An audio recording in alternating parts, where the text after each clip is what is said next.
Siamo alla chiusura della campagna elettorale. Domenica andremo alle urne per eleggere il nuovo Consiglio Comunale. C'è una novità quest'anno: ci saranno 2 consiglieri in più, non più 10, 12. Siccome il governo continua a dire che c'è uno sperpero nella gestione della politica, nei costi della politica, allora ha pensato di aumentare il numero dei consiglieri comunali. E se avete notato, nel nostro programma abbiamo chiesto, se saremo al governo di Italia Udì Po, il dimezzamento, la riduzione, ma il dimezzamento delle indennità dei consiglieri, degli assessori e dei sindaci. Gli stipendi, tanto per capire, saranno dimezzati. Se lo Stato non va incontro a un'economia, saremo noi governatori degli enti locali a prendere queste decisioni. Questo ci tenevo a dirlo, perché siamo gli unici che ha chiesto la diminuzione degli stipendi. Al primo punto dell'ordine del giorno, del primo punto del nostro programma è il lavoro. Penso che tutti i candidati siano interessati a porre al primo punto il lavoro. A tal proposito abbiamo chiesto la riduzione dell'IMU, però diversamente dagli altri devo dire che noi siamo di parola.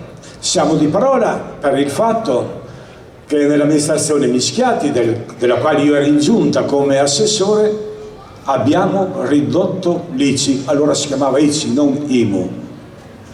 E i nostri operatori economici ne hanno risentito e ci hanno ringraziato. Oggi noi vogliamo ripetere quell'esperienza. Siamo stati di parola allora e saremo di parola anche nella nuova amministrazione, se saremo al governo. Lavoro. Giorni fa sono stato in giro per il nostro comune, come hanno fatto tutti gli altri, e sono stato sia a San Rocco che a Mazzorno. A dire il vero, in auto pensavo: ma cosa devo dire a questa gente di San Rocco di Mazzorno? Non sapevo cosa dire. Mi sono presentato dinanzi a loro, ho detto: sentite, sono venuto qua a far filò, perché veramente non so cosa dirvi.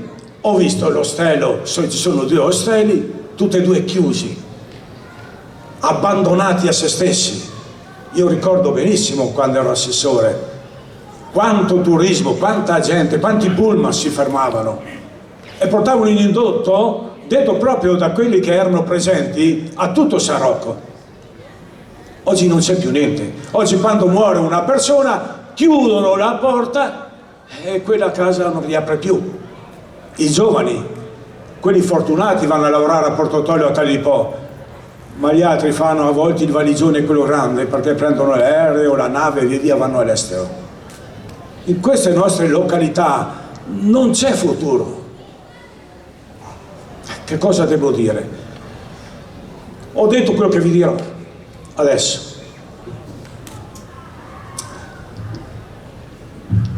L'ente parco quest'anno compie 20 anni.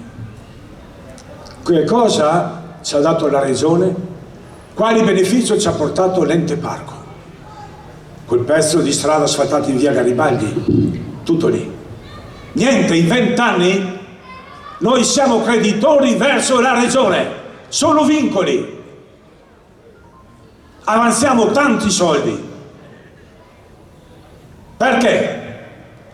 Ma perché quando si va, come me anche voi nel Trevigiano, dai Beloesi, ogni 15 giorni si vede qualche cosa di nuovo? Qui da noi mai niente. L'autostrada, la Transpolesana, da quanto tempo se ne parla? E non riparte mai, le grandi opere. Io mi sono sposato in Romagna, nel parco del Casentino, qui vicino, non dista. Ebbene, là il parco funziona veramente.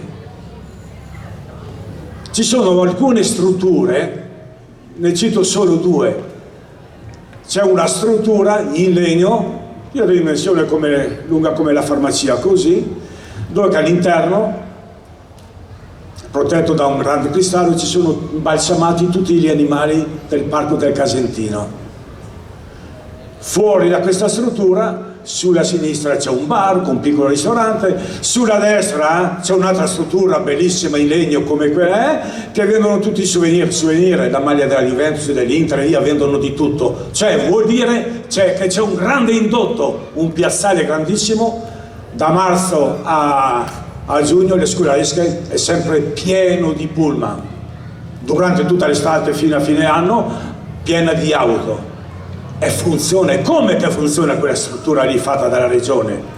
Un poco più distante c'è il giardino botanico della Valbonella, altra struttura piccola, ci sono tutte le piante del Parco del Casentino, recintato, all'interno la casetta della Guardia Forestale che dice: buongiorno, posso esservi utile? Dovreste vedere quanta gente nell'arco di tutta la giornata. È possibile che qui da noi abbiamo messo il nostro programma, l'avrete letto perché penso che tutti avrete ricevuto il nostro DPA.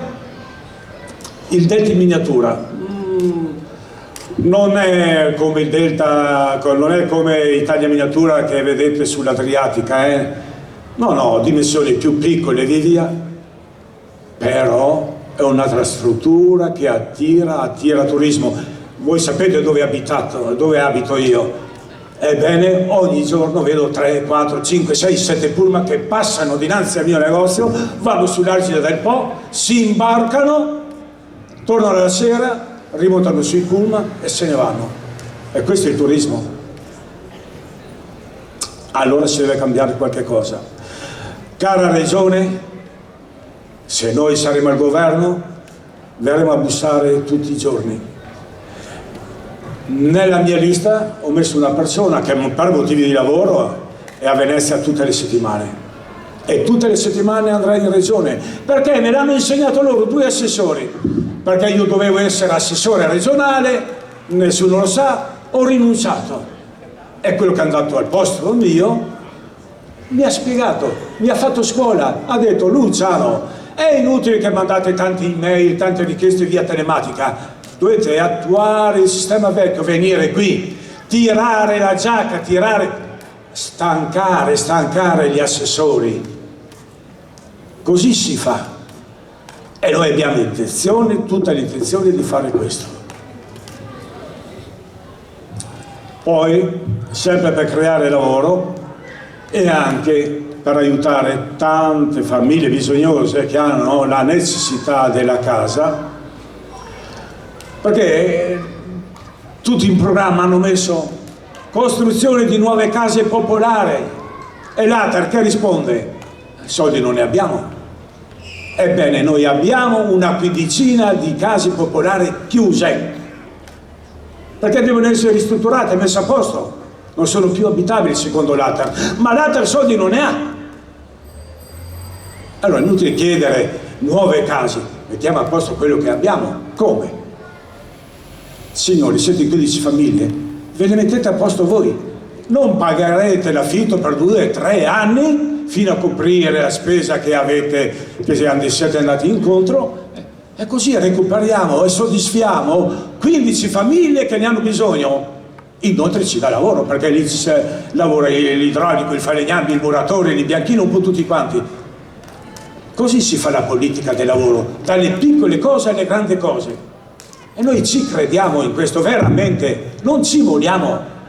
E lo dico con rabbia vuol dire determinazione. Vogliamo andare in fondo. Nel nostro programma ci sta anche la piscina scolastica. Non è una piscina di dimensioni, non c'è lì nessun programma. Mi è arrivato ieri la seconda parte di un programma di una lista che anche loro hanno introdotto una piscina molto più grande, magari da Casei fino sotto il ponte, ecco, sull'Argine del Po. È una piscina scolastica semicoperta, ha una duplice funzione. Non pretendo tanto, perché questa ci è stata promessa da un assessore, e siamo in possesso del progetto. Pensate che un progetto di una piscina deve costare sempre sui 30-40 mila euro, no? Ebbene, quel progetto l'abbiamo, proprio regalato da un assessore che è venuto a inaugurare la scuola elementare. Dicevo, ha una doppia funzione questa piscina, sì, per fare lo sport ai ragazzi che vanno a scuola, ma anche terapeutica. Quanti ragazzi sono costretti ad andare nella piscina di Porto Viro perché hanno problemi alla schiena? Ebbene, questa ha questa funzione, questa piscina ha questa funzione, sia come sport e anche terapeutica. Poi nel nostro programma abbiamo anche l'ampliamento dei servizi dell'USL con l'introduzione del servizio di ecografia. Ci manca tantissimo, è un macchinario che non costa tanto, e il medico a Porto Tolle, nel poliambulatorio di Porto Tolle, hanno questo servizio. Ha detto, senti, io vengo a casa da Porto Tolle, mi fermo tra di po', posso benissimo, va bene, fare questo servizio anche nel vostro poliambulatorio. La sicurezza, sì, si è fatto qualche cosa, anch'io sono riuscito a mettere la videosorveglianza in tante vie del paese, però è insufficiente. Pensate che Taglio di Po ha circa 100 vie, avremo una ventina di impianti di videosorveglianza, non molti di più. Allora noi chiediamo più illuminazione in certe vie, soprattutto quelle periferiche dove c'è poca luce, e quindi i ladri e maggiori punti di videosorveglianza. Chiediamo inoltre un parco giochi nel centro di Taglio di Po. Vedete anche voi, questo è totalmente insufficiente. Quello che sta al villaggio Perla è troppo distante dal centro, è bello, è un bel parco, ma è un po' troppo distante dal centro. Ci sono delle aree nel centro urbano dove si può fare il parco giochi ed è utilissimo, è indispensabile per tutti, per i bambini, per le persone anziane. È indispensabile un'area di un parco giochi. E poi manca anche un'area per gli avvenimenti fieristici. Arriva un circo, non si sa dove metterlo, deve andare via. La fiera quest'anno non si sa dove farla. Chiedete alla Proloco, dove metterete quest'anno il capannone, dove si andrà? Ma non lo sanno. C'era la scuola, oggi non c'è più, l'area della scuola oggi non c'è più. Eppure in Taglio di Po c'è ancora qualche area. Noi l'abbiamo individuata e vorremmo questa proprio che sia per le manifestazioni fieristiche. A questo punto ho citato alcuni punti del nostro programma. Vorrei chiarire, aprire una parentesi, cari cittadini. Sono stato minacciato più volte sui giornali di denuncia da parte della Lega in particolar modo. Io non ho mai detto, di rappresentare la Lega, che la Lega fa parte di questa mia coalizione, della mia lista. Questo non l'ho mai detto. Anche se, scusate un attimo, è stato pubblicato sui giornali. Questo è un comunicato stampa, che chi ha scritto questo comunicato può benissimo fare un passo avanti stasera e dire sono stato io. Con la presente siamo a comunicare che dopo la riunione programmatica tra i partiti di Lega Nord, Fratelli d'Italia e La Fiamma, i rappresentanti Paco Massaro, Paolo Berto, Valeria Mantovan, Daniele Ceccarello e Luciano Tamburin hanno deciso di presentare un progetto di centrodestra per le prossime elezioni amministrative di Taglio di Po. Chi ha scritto questo? Io no. È presente il signore che ha scritto questo? È presente, ma non si fa avanti. Non ho mai detto di rappresentare che la mia lista è appoggiata dalla Lega. Quindi le vostre denunce, signore, ritiratele per favore. Però ho sempre detto che nella mia coalizione ci sono simpatizzanti e ci sono leghisti. E ho piacere che ci siano. Alzate le vostre bandiere se siete...